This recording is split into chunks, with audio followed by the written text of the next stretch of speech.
فنی تجزیہ جواب شکوہ مسدس ترکیب بند کی ہیت میں 36 بندوں پر مشتمل ہے۔ یہ بحر رمل مسمن مجنوں مخطوط میں ہے۔ بحر کے ارکان یہ ہیں: فعالاتن فعلاً۔ نمبر 1، انداز و لہجہ۔ براہ راست انداز تخاطب کی وجہ سے نظم میں علامتی اور ایمائی رنگ بہت ہی معمولی ہے، اور اس لیے شمع اور شاعر کی طرح نظموں کے برعکس اس میں تغزل کا رنگ تقریباً نہ ہونے کے برابر ہے۔ 36 بندوں کی طویل نظم میں صرف 2-3 بند ایسے ہیں جن میں معمولی تغزل کی جھلک ملتی ہے۔ نظم کا لہجہ اول تا آخر یکساں نہیں ہے۔ بعض حصوں میں لہجہ دھیما ہے، جہاں مسلمانوں کی فکری اور عملی گمراہیوں کی نشاندہی کی گئی ہے، وہاں لہجہ تنقیدی ہے۔ کہیں کہیں اس انداز میں طنزیہ رنگ بھی ملتا ہے۔ خصوصاً بند 11 اور 14 میں استفہامیہ انداز میں ان خوبیوں کو جنہیں شکوہ میں مسلمانوں نے اپنے کریڈٹ کے طور پر پیش کیا تھا، انہیں مسلمانوں کی خامیاں بنا کر پیش کرتا ہے۔ 26ویں بند سے شروع ہونے والے حصے میں مایوس اور غم زدہ مسلمانوں کو تسلی و اطمینان دلانے پر پریشان کن حالات میں ان کو امید دلانے والا لہجہ ملتا ہے۔ 32ویں بند کے آخر تک اقبال مسلمانوں کو دعوت عمل دیتے ہیں۔ نظم کا لہجہ قدرے پرجوش ہے، مگر یہاں بھی طلوع اسلام والی پرخوش کیفیت ہے۔ نمبر 2، ڈرامائی کیفیت۔ نظم کے پہلے 5-6 بندوں میں اہل اسماء پر شکوے کا رد عمل دکھایا گیا ہے۔ یہاں ایک طرح کی ڈرامائی کیفیت پائی جاتی ہے۔ شاعر نے پیرے گردوں، سیاروں، چاند تاروں، کہکشاؤں، فرشتوں کی زبانیں اس ڈرامے کے مختصر مکالمے کہلوائے ہیں۔ ان مکالموں اور گفتگو کا تخیل اور استفہامیہ انداز ڈرامائیت کو بڑھا دیتا ہے۔ ڈرامے کے کلائمیکس پر ایک آواز آتی ہے جو اہل اسماء کے سوالات کا جواب ایک طویل مکالمے کی صورت میں دیتی ہے۔ یہ آواز اس ڈرامے کا آخری اور سب سے اہم حصہ ہے۔ دیگر فنی محاسن: الف، جواب شکوہ کا حسن بیان زبردست ہے۔ اس میں شکوہ کرنے والے پر اس کا شکوہ لوٹا دیا گیا ہے، گویا شکوہ کرنے والے کا منہ بند کر دیا گیا ہے۔ مثلاً ان اشعار میں پوشیدہ طنز کی کاٹ اور اثر انگیزی لاجواب ہے۔ یوں تو سید بھی ہو، مرزا بھی ہو، افغان بھی ہو، تم سبھی کچھ ہو، بتاؤ تو مسلمان بھی ہو۔ ایک اور جگہ موجود مسلمانوں کا ان کے اسلاف سے موازنہ کیا گیا ہے۔ یہ شعر اعجاز و جامعیت کا منہ بولتا ثبوت ہے۔ وہ زمانے میں معزز تھے مسلمان ہو کر، اور تم خوار ہوئے تارک قرآن ہو کر۔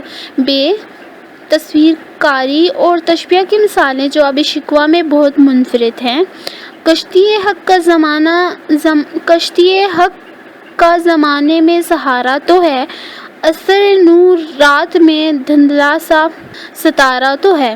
نخل اسلام نمونہ ہے برومندی کا، پھل ہے یہ سینکڑوں صدی کی چمن بندی کا۔ جیم، چند نئی تراکیب۔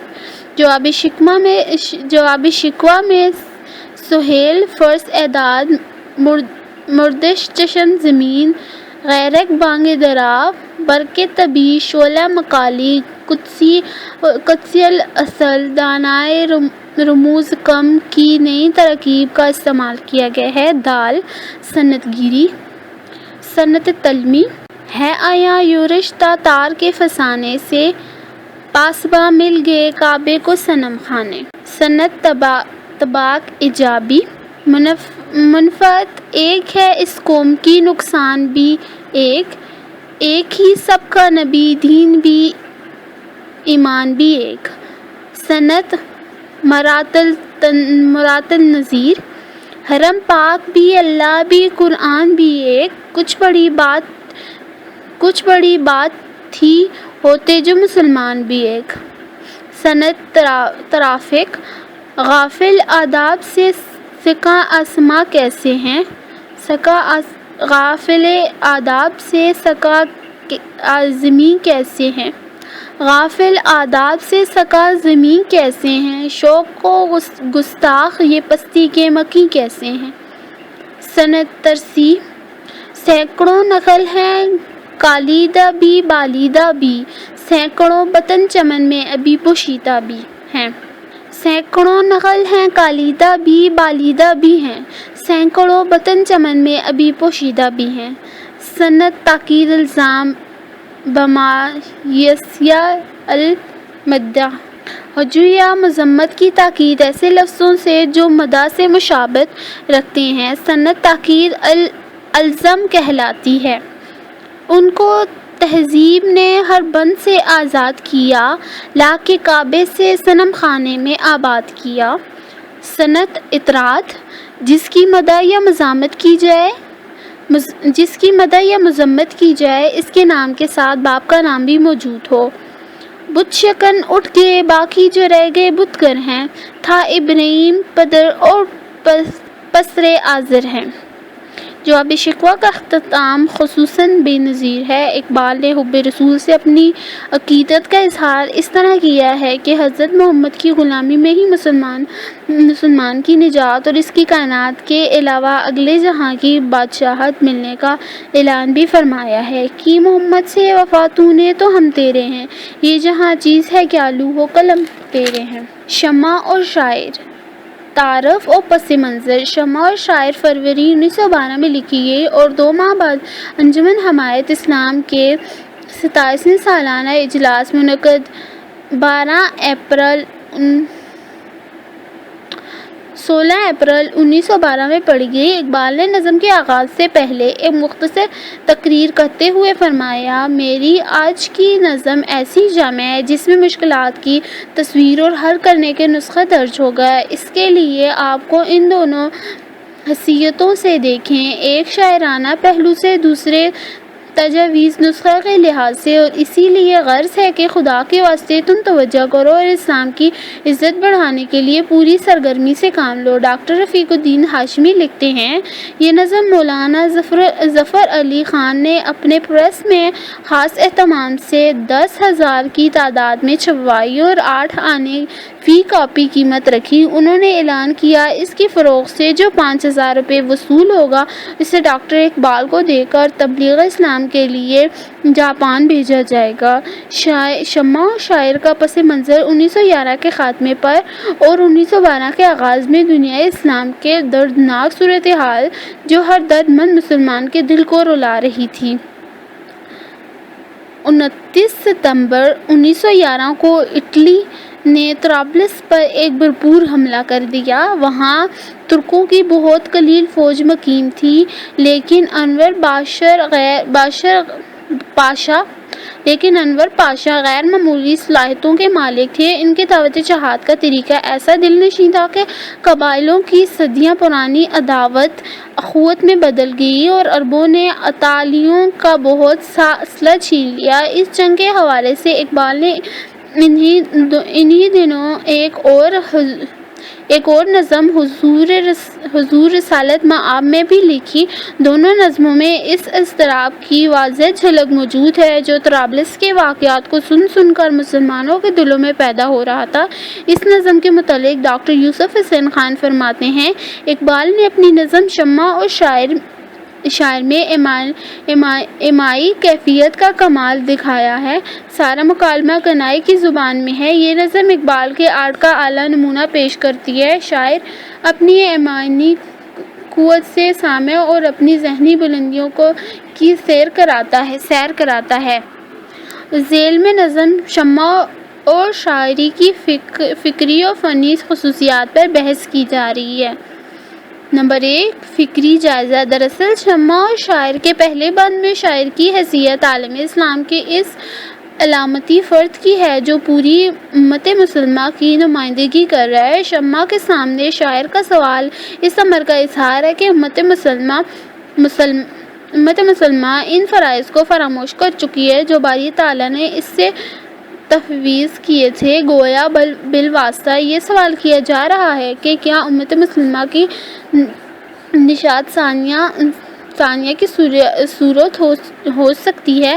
نظم کا باقی حصہ شمع کی زبانی اسی سوال کے جوابات پر مشتمل ہے۔ شمع کی زبانی اقبال نے نظم کے اس حصے میں ملت اسلامیہ کے ماضی، حال اور مستقبل پر مفصل بحث کی ہے۔ نظم کے موضوعات مباحث کو فکری لحاظ سے مندرجہ ذیل عنوان کے تحت تقسیم کیا جاتا ہے۔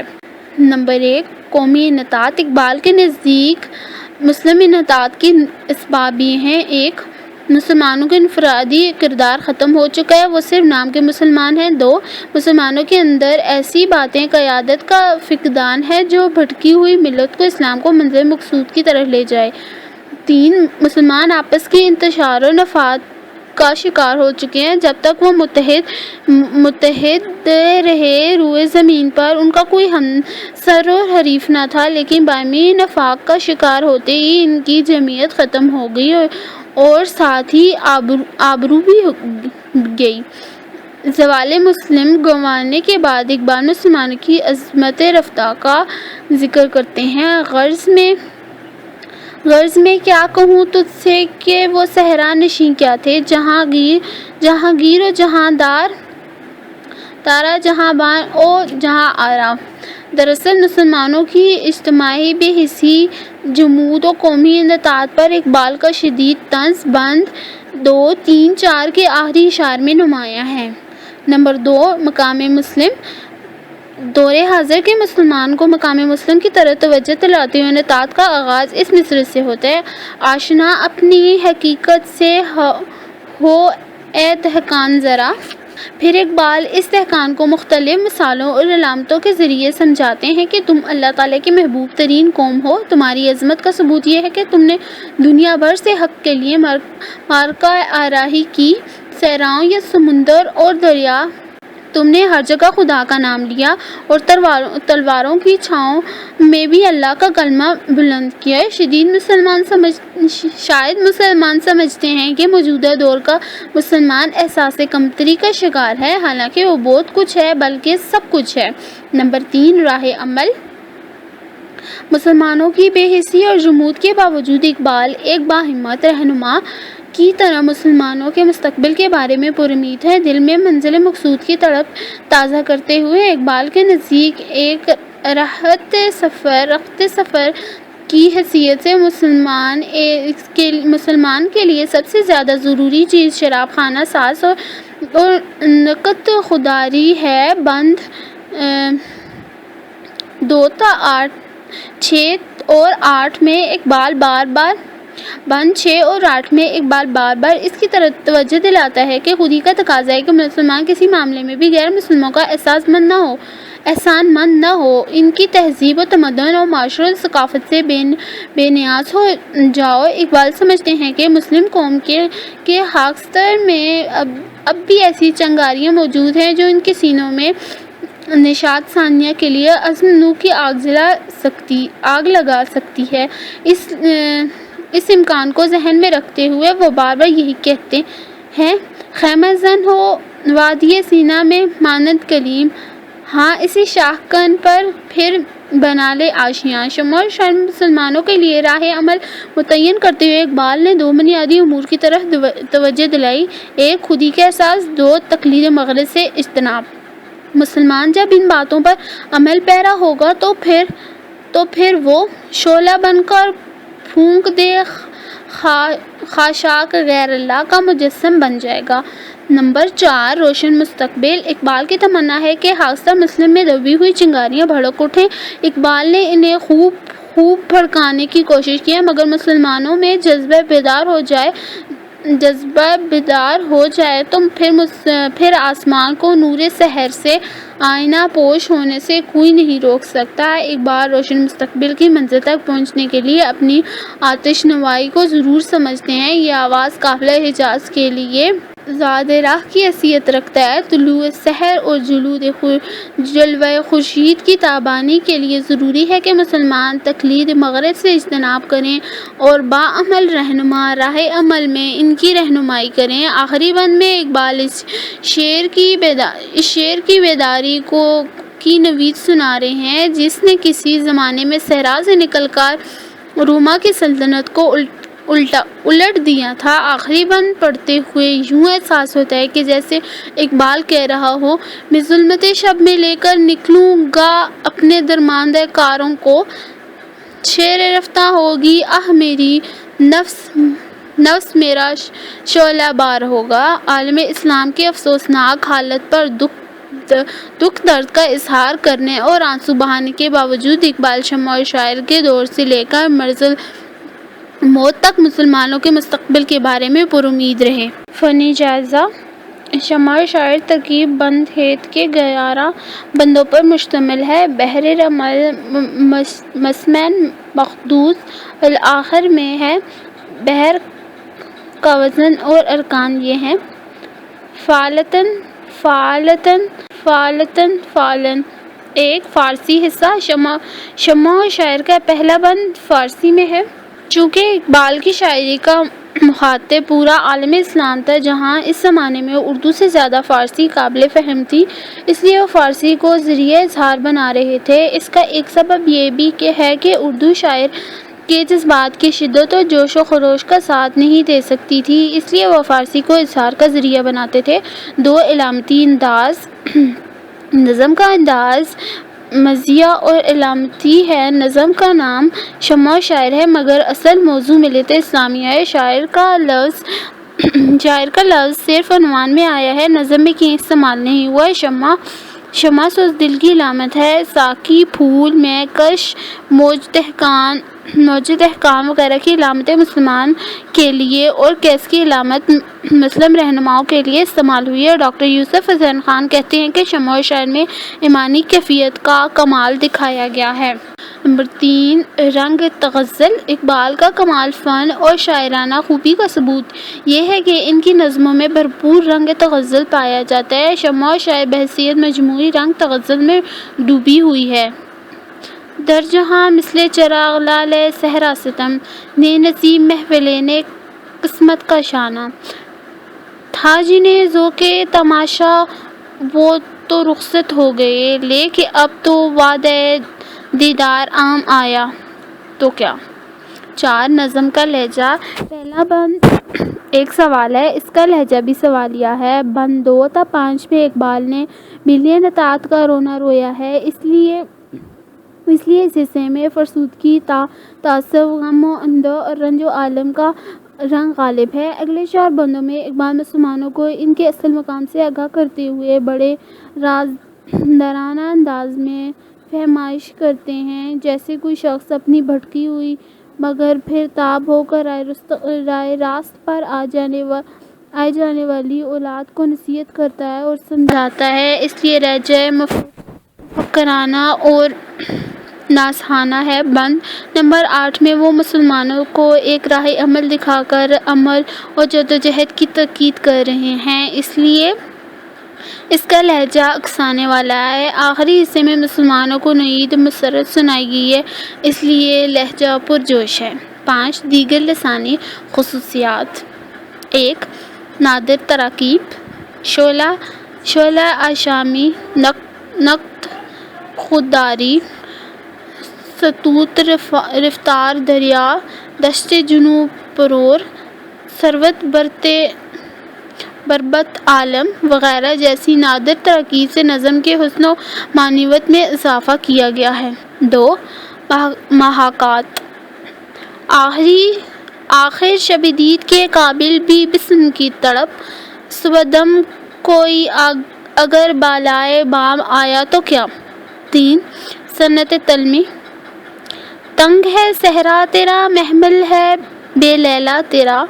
4، صنعت طبع کے جابی: کعبہ پہلو میں ہے اور سودائی بت خانہ ہے، کس قدر شوریدہ سر ہے شوق بے پرواہ تیرا۔ صنعت مراعات النظیر: وائے نادائی کہ تو محتاج ساقی ہو گیا، مہ بھی تو، مینا بھی تو، ساقی بھی تو، محفل بھی تو۔ 6، صنعت لزوم مال الزم: ایک امر یا چند ایسے امور کا جو ضروری نہ ہو اہتمام۔ دیکھ آ کر کوچے چا غریبا میں کبھی، کیس تو لیلا بھی تو زہرا بھی تو محمل بھی تو۔ صنعت جمع، کئی چیزوں کو ایک حکم کے تحت جمع کرنا۔ آشنا اپنی حقیقت سے ہوا احتکان ذرا، دانا تو کھیتی بھی تو باراں بھی تو حاصل بھی تو۔ صنعت اشتقاق، ایک ہی ماخذ اور ایک اصل کے چند الفاظ کا استعمال کرنا۔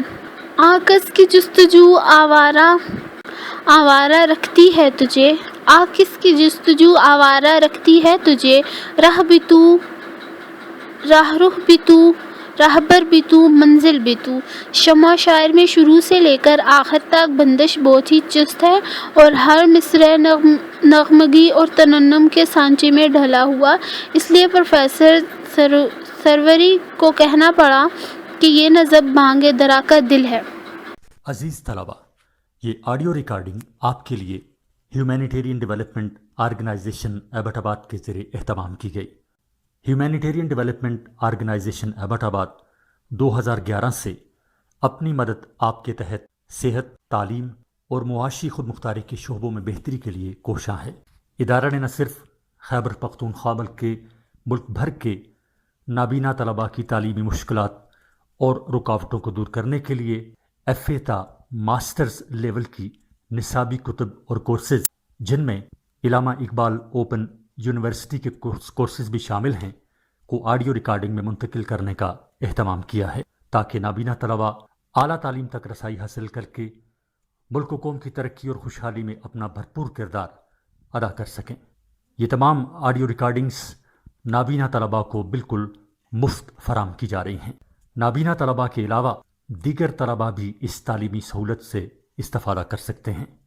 ہیومینیٹیرین ڈیولپمنٹ آرگنائزیشن ایبٹ آباد، ای میل HDOATD@gmail.com، ویب سائٹ HDORG.net، رابطہ نمبر 034595413838 یعنی 0345 95 41 838۔ طلوع اسلام، تعارف و پس منظر۔ بانگ درا کی یہ آخری نظم انجم حمایت اسلام کے 18ویں سالانہ اجلاس منعقد مارچ 1923 میں پڑھی گئی۔ اس زمانے میں مسلمانوں کے حق میں صورتحال قدر حوصلہ افزائی تھی۔ ترکوں کو یونانیوں کے مقابلے میں کامیابی حاصل ہو رہی تھی، یہاں تک کہ ستمبر 1922 میں انہوں نے عصمت پاشا کی سرکردگی میں سمرنا پر قبضہ کر لیا۔ ترکوں کو مشرقی یونان اور ادرنا بھی واپس مل گئے تھے۔ ایران بھی انقلابی تبدیلیوں کی طرف گامزن تھا۔ مصر سے برطانوی تسلط ختم ہوا۔ مراکش میں ہسپانوی فوج کے مقابلے میں مجاہد ریف عبدالکریم کا پلہ بھاری تھا۔ ہندوستان میں تحریک ترک موالات زوروں پر تھی، جس کے قیدیوں میں 80% مسلمان تھے۔ بیداری کی لہر نے ہندی مسلمانوں کے جذبات میں زبردست ہلچل مچا دی تھی۔ علامہ اقبال اس کیفیت سے بے خبر نہ تھے۔ طلوع اسلام اسی کیفیت کا پرجوش و فنکارانہ اظہار ہے۔ غلام رسول مہر کے بقول یہ نظم سراسر حیائے اسلامیہ کے پرمسرت جذبات سے لبریز ہے۔ کلیم الدین احمد فرماتے ہیں، اقبال کا مخصوص رنگ طلوع اسلام کے ہر شعر میں جلوہ گر ہے۔ خیالات کا فلسفانہ عمق، ان کی صداقت، بے پناہ طراز ادا کی شان و شوکت، ہر شعر مؤثر ہے اور اس کا اثر جوش آور ہے۔ دل مردہ میں روح و زندگی دوڑ جاتی ہے اور ترقی کا جذبہ مجزن ہوتا ہے۔ خصوصاً نوجوان قارئین تو بے چین ہو جاتے ہیں۔ فکری جائزہ، فکری لحاظ سے طلوع اسلام کو ذیل کے موضوعات میں تقسیم کیا جا سکتا ہے۔ نمبر 1، جہاں نو کی امید۔ نظم کا آغاز عالم اسلام کے موجودہ حالات اور نت نئی رونما ہونے والی تبدیلیوں پر تبصرے سے ہوتا ہے۔ عالم اسلام پر جنگ عظیم اول کا مثبت اثر یہ ہوا ہے کہ مسلمان طویل خواب سے بیدار ہوئے۔ طوفان مغرب نے انہیں جھنجھوڑ کر رکھ دیا۔ شاعر فرماتے ہیں کہ ستاروں کی تنگ تابی صبح نو کا پیغام دے رہی ہے۔ احیاء اسلام کے لیے مسلمانوں میں جو تڑپ اور لگن پیدا ہو رہی ہے، اس سے اندازہ لگایا جا سکتا ہے کہ وہ ایک بار پھر اقوام عالم کی رہنمائی کے منصب پر فائز ہوں گے۔ عرب ترک آویزش کے نتیجے میں عربوں نے ترکوں کو بڑے پیمانے پر تیغ کیا۔ باہمی جھگڑوں سے مسلمانوں کی وحدت پارا پارا ہو گئی اور وہ دنیا میں ذلیل و خوار ہوئے، مگر اب منظر بدل رہا ہے۔ اقبال کے خیال میں اب مسلمانوں کا مستقبل بہت تابناک ہے۔ اگرچہ خلافت عثمانی کا خاتمہ ہو گیا، مگر ترک ایک نئے سفر اور نئی منزل کی طرف گامزن ہے۔ شاہ ہاشمی سے پھوٹنے والے نئے برگ و بار اسی احساس کا سرچشمہ ہے۔ نظم کے دوسرے بند میں جہانوں کی یہ نوید دراصل ان سوالات کا جواب ہے جو شاعر کے دل میں حضر راہ لکھتے وقت پیدا ہوئی تھی۔ لے گے تثلیث کے فرزند میراث خلیل، ہشت بنیاد کلیسا بن گئی خاک حجاز۔ ہو گئی رسوا زمانے میں قلعہ لالۂ رنگ، جو سراپا ناز تھے ہیں آج مجبور نیاز۔ یہ ایک طرح کا سوال بھی اور شاعر کے دل کرب کا اظہار بھی۔ طلوع اسلام میں اس کا جواب یوں ملتا ہے: سر شک چشم مسلم میں ہے پنہاں کا اثر پیدا، خلیل اللہ کے دریا میں ہوں گے پھر گہر پیدا۔ حضر راہ میں سوال ہے: حکمت مغرب سے ملت کی یہ کیفیت ہوئی، ٹکڑے ٹکڑے جس طرح سونے کو کر دیتا ہے گاز۔ طلوع اسلام میں جواب ملتا ہے: کتاب ملت بیضا کی پھر شیرازہ بندی ہے، یہ شاخ ہاشمی کرنے کو ہے پھر برگ و بر پیدا۔ نمبر 2، کائنات میں مقام مسلم۔ اقبال نے مسلمانوں کو اس جہاں میں اپنے مقام سے آگاہ کر دیا ہے۔ اول یہ کہ مسلمان خدائے لم یزل کا خلیفہ اور نائب ہیں اور اس ابراہیمی نسبت سے دنیا کی تہذیب و تعمیر اس کا فریضہ ہے۔ دوم یہ کہ مسلمانوں کو کائنات میں مقصود فطرت ہونے کے سبب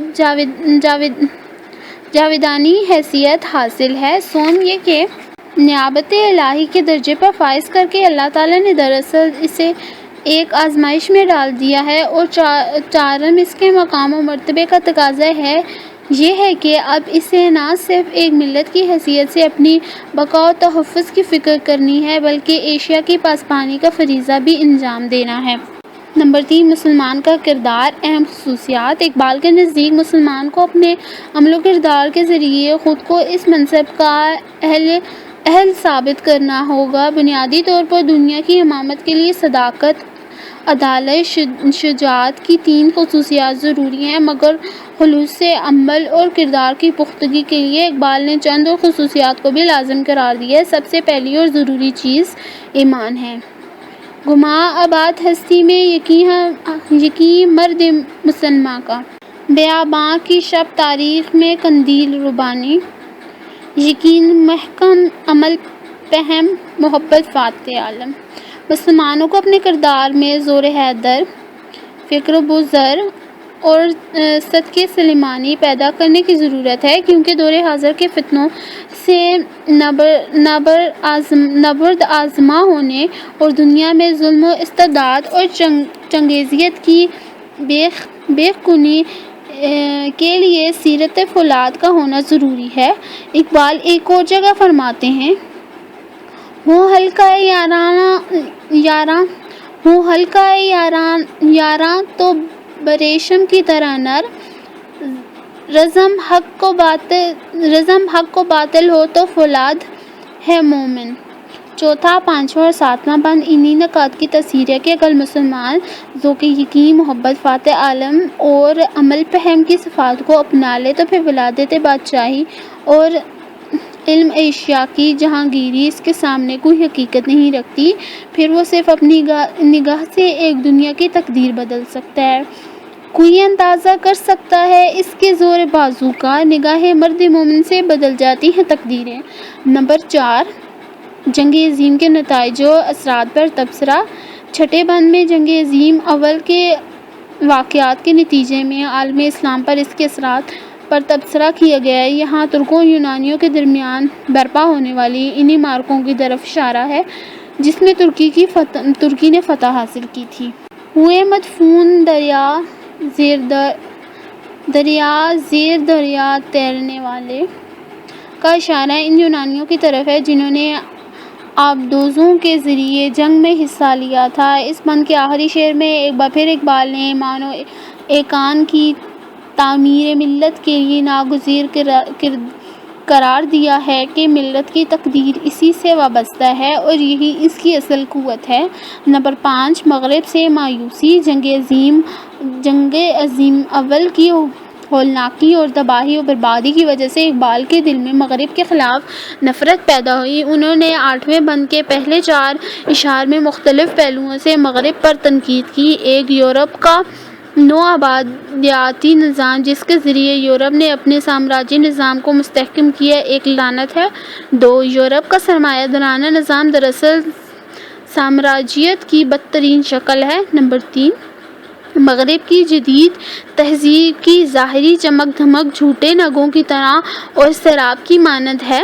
4، مغربی اقلیت نے سائنسی ترقی کی مگر نتیجہ دنیا کی عالمگیر تباہی کی شکل میں سامنے آیا اور روحانیت بھی ختم ہو گئی۔ مغرب کا نو آبادیاتی نظام ہو یا سرمایہ داری، مغربی تہذیب ہو یا عقلی بحثیت مجموعی اقبال مغرب کو تنقید کا ہدف بناتے ہیں۔ نمبر 6، انسانیت کا مستقبل۔ مغرب سے مایوسی کے بعد اقبال کی نظر میں انسانیت کا مستقبل مسلمان سے وابستہ ہے۔ ان کے نزدیک مسلمان اس گلستان کا بلبل ہے، اس کا گیت گلستان کے لیے باد بہاری کا حکم رکھتا ہے۔ وہ بلبل کو گیت کے لیے بلند کرنے اور پرجوش آواز میں گیت گانے کے لیے اکساتا ہے۔ ان کے نزدیک مسلمانوں کے لیے محض مسلمان ہونا کوئی قابل لحاظ بات نہیں بلکہ قسمت کا فیصلہ عمل و کردار سے ہوتا ہے۔ نمبر 7، روشن مستقبل پر اظہار مسرت۔ ترکوں کی فتح عالم اسلام کے لیے ایک بہت بڑا سرمایہ تھی۔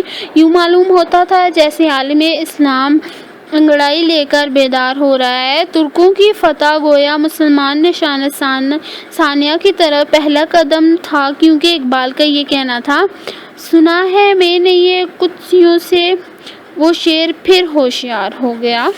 درست ثابت ہو رہا تھا۔ دوسری طرف دنیا کی امامت کے دعوے دار یورپ کا حقیقی چہرہ دنیا کے سامنے بے نقاب ہو چکا تھا۔ چنانچہ طلوع اسلام کے آخری بند میں اقبال نے اس پر بڑے جوش و خروش کے ساتھ خوشی و مسرت کا اظہار کیا ہے۔ یہاں ملت اسلامیہ کی پوری تاریخ ان کی نگاہوں میں ہے۔ خواجہ بدر حنین اور شاہ خلیل کی تلمیحات نے مسلمانوں کی شاندار ماضی کی طرف بڑے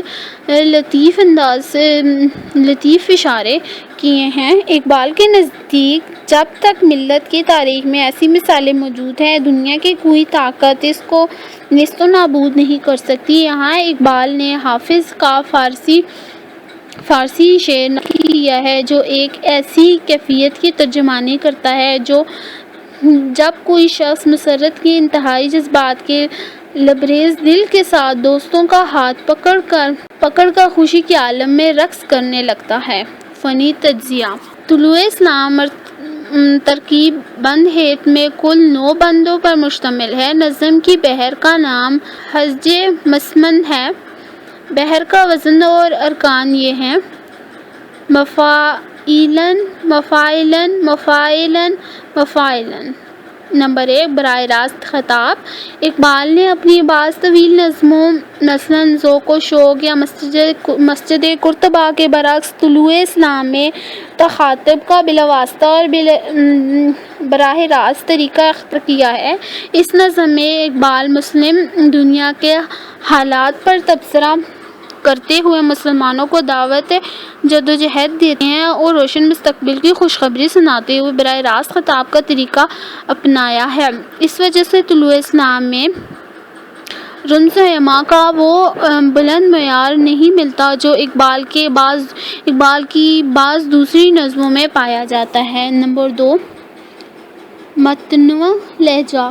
نظم کا آغاز دھیمے لہجے سے ہوتا ہے، پہلے مصرعے سے، جس میں ستاروں کی تنگ تابی کی ترکیب نرمی، سبک رومی، گداز اور گھلاوٹ کا احساس پیدا کر رہی ہے۔ دوسرے مصرعے اور پھر تیسرے شعر تک پہنچتے شاعر کے لب و لہجہ میں گرمی، جوش اور ولولہ پیدا ہوتا ہے۔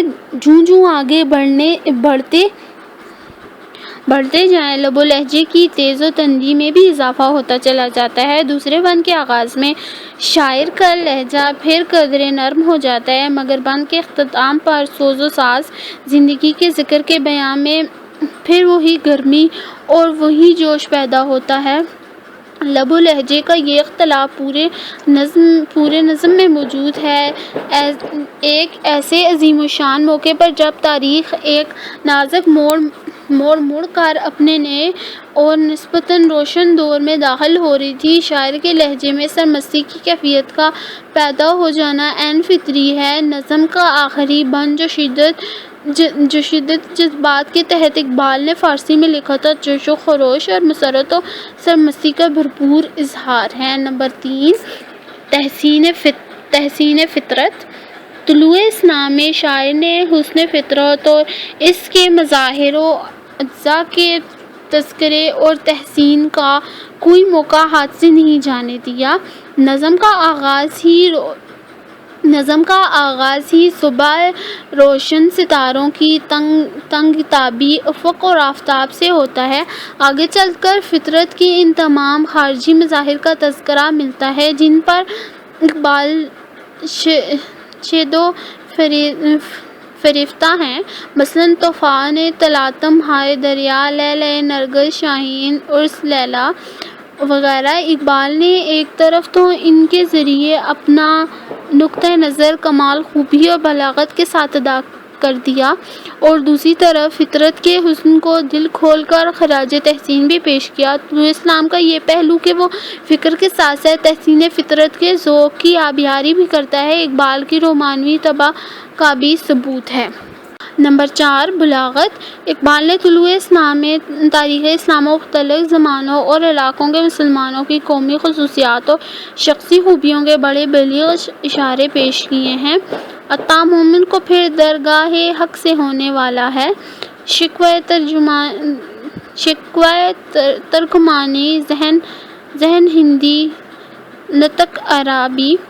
اگر عثمانیوں پر کوئی غم ٹوٹا تو کیا غم ہے کہ خون 100,000 انجم سے ہوتی ہے سحر پیدا۔ نمبر 5، غنائیت۔ طلوع اسلام کے بحر رواں شگفتہ اور غنائیت سے بھرپور ہے۔ نظم کو پڑھتے ہوئے ایک طرح کی نغمگی کا احساس ہوتا ہے۔ تکرار لفظی بھی غنائیت کا اہم عنصر ہے جو اس نظم میں موجود ہے۔ نہ تو رانی رہے باقی، نہ ایرانی نہ افغانی، جہاں میں اہل اعمیٰ صورت خورشید جیتے ہیں، ادھر ڈوبے ادھر نکلے، ادھر ڈوبے ادھر نکلے۔ نمبر 6، نادر تراکیب۔ طلوع اسلام میں بہت سے ایسے الفاظ اور تراکیب ملتی ہیں جو اقبال نے اس نظم میں پہلی بار استعمال کی ہیں۔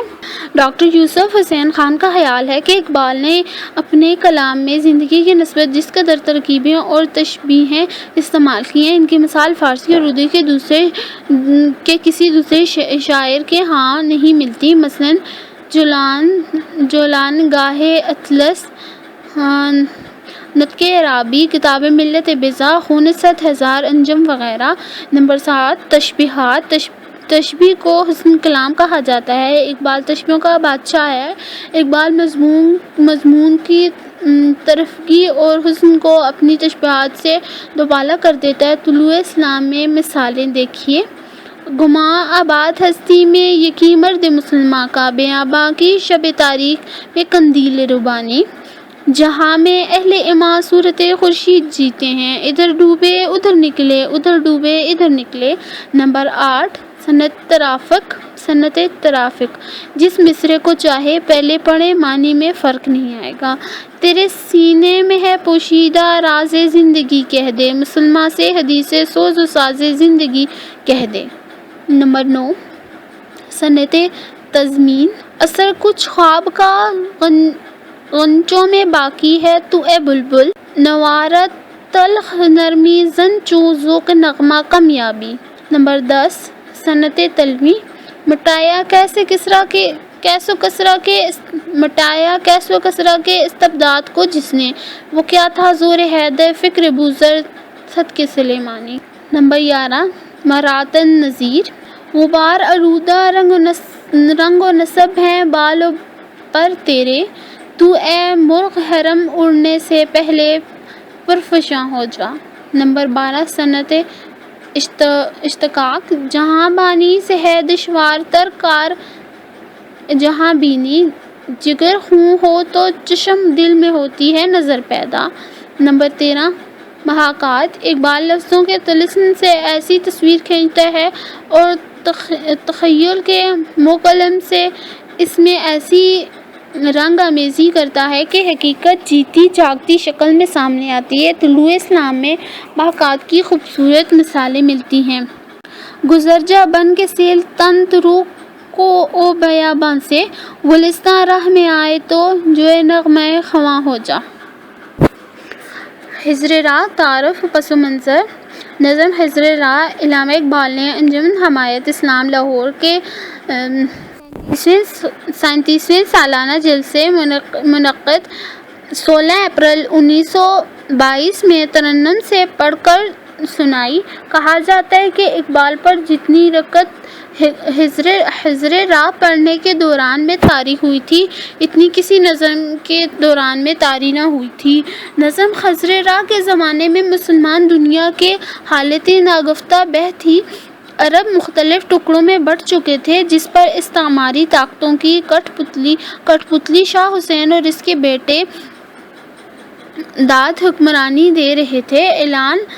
اعلان بلفور 1917 کے ذریعے برطانیہ نے یہودیوں کو فلسطین میں صہیونی ریاست کے قیام کے لیے بنیاد فراہم کر دی تھی۔ ترکی کا اندرونی خلفشار بڑھ گیا تھا۔ مصطفیٰ کمال اور ان کے ساتھیوں نے انقرہ میں متوازی حکومت قائم کر لی تھی۔ ہندوستان میں لوگ تحریک خلافت کی بے نظمی اور بے تدبیری کا نتیجہ بھگت رہے تھے۔